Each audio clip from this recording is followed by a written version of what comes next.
बिस्मिल्लाहिर्रहमानिर्रहीम। अस्सलाम वालेकुम।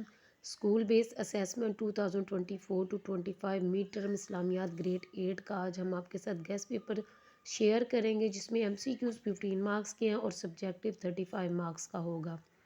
तो सबसे पहले हम आपके साथ शेयर करते हैं हिस्सा मारूज़ी। सवाल नंबर 1 है, हज़रत मोहम्मद सल्लल्लाहु अलैहि वसल्लम की तालीमात से सबक मिलता है कि ज़ालिम बादशाह के सामने कलमा हक कहना भी डैश है। तो क्या इसमें आएगा जी? अफजल जहाद है। उसके बाद MCQs नंबर 2 का आपने लगाना है बी ऑप्शन पर।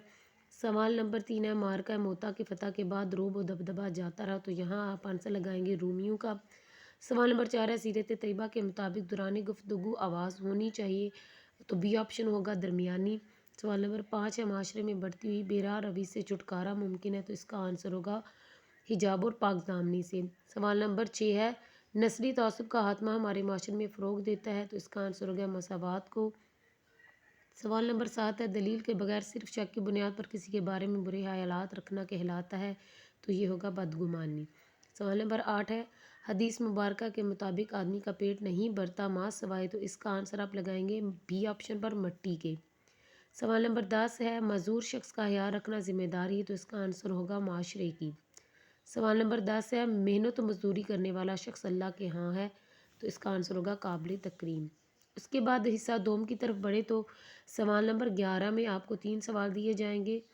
सबसे पहला सवाल है, हज़रत मोहम्मद सल्लल्लाहु अलैहि वसल्लम के दस्ते मुबारक से ज़ाहिर होने वाले कोई से 3 मौजूदात लिखने हैं। उसके बाद दूसरा सवाल है, हज़रत मोहम्मद सल्लल्लाहु अलैहि वसल्लम का अंदाज़े गुफ्तगू कैसा था। तीसरा सवाल है, हज़रत मोहम्मद सल्लल्लाहु अलैहि वसल्लम का अपने जद्द अमजद हाशिम तक आपने शजरा नसब लिखना है। उसके बाद सवाल नंबर 12 का पहला सवाल है, बदगुमानी के बारे में एक आयत का मफहूम लिखें। दूसरा सवाल है, बदगुमानी के माशरती नुकसानात से तफसील से आपने बयान करना है। तीसरा सवाल है, हुस्न ज़न के फ़रोग के लिए कौन से इक़दाम किए जा सकते हैं। उसके बाद सवाल नंबर 13 का पहला सवाल है, कस्बे हलाल से क्या मुराद है और कस्बे हलाल से मुतल्लिक़ कोई एक हदीस का आपने तर्जमा लिखना है। उसके बाद दूसरा सवाल है, जायज़ और नाजायज़ ज़हीरा अंदोज़ी की वजाहत करें। और आखिरी सवाल है, हदीस की रोशनी में ऐबदार चीज़ों की फ़रोख्त का तरीका लिखे। यहाँ तक हो जाएंगे हमारे सब्जेक्टिव कंप्लीट। इसके बाद हम आपके साथ इनके सलूशन भी शेयर करेंगे। और इससे पहले अगर आपने पहले से ये क्वेश्चन के आंसर याद किए हुए हैं तो वो आपके लिए ज़्यादा बेहतर है, क्योंकि वो आपको पहले से ही आते होंगे। तो अगर आप यहाँ से याद करना चाहते हैं तो वो हम आपके साथ शेयर करते हैं। ये पहला सवाल का आंसर यहाँ से यहाँ तक आपने लगा लेना है। उसके बाद जो दूसरा सवाल है उसका आपने यहाँ से यहाँ तक निशान लगाना है।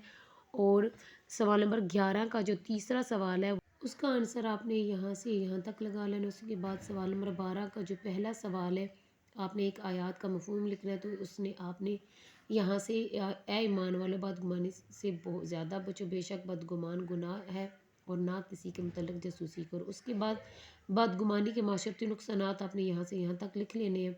उसके बाद हुस्न ज़न के फ़रोग़ के लिए कौन से इक़दाम करने चाहिए। तो आपने यहाँ से यहाँ तक पूरी लाइन लिख लेनी। उसके बाद नेक्स्ट जो क्वेश्चन है कस्बे हलाल वाला, तो आपने यहाँ से यहाँ तक नोट डाउन कर लेना है। उसके बाद जायज़ और नाजायज़ ज़हीरा अंदोज़ी की वजाहत करें। तो इस सवाल का आंसर आपने यहाँ से यहाँ तक नोट डाउन कर लेना है।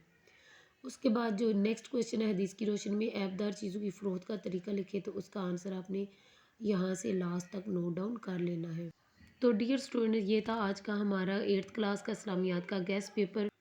खूब पढ़ें, दिल लगा के मेहनत करें और ज़्यादा से ज़्यादा मेहनत करें।